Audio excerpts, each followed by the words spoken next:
Do you want to know some gossip? Like some drama in a suburb cul-de-sac you'll never visit anyway? So I live in a normally quiet neighborhood, but we do have one neighbor, like down the street. She's older. She's definitely been here the longest. She thinks she runs this neighborhood because she's been here the longest. Like, for instance, she has no problem just walking up into other people's yards. Also, she's ginger. Anyway, a couple of months ago, we got some new neighbors. They live kitty corner to me. Now, it's 2025, so I'm not trying to assume anything. They could be a married couple, brother and sister, roommates who barely like each other. I don't really know, but it's a boy and a girl. But one day, I happen to be looking out of my window, and I see old bitch from down the street and the guy from across the street walking down the sidewalk together.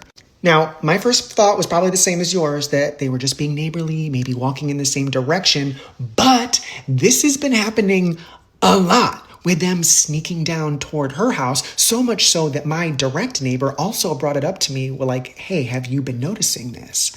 Here's where it gets juicy.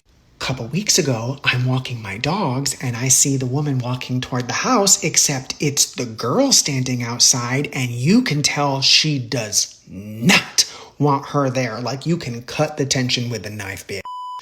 And you'd think rightfully so, especially if this is a couple that she's getting in the middle of. But then, remember I said this woman has no problem just going up into other people's yards? She does that even though the girl is standing outside and uses her garden as a bathroom.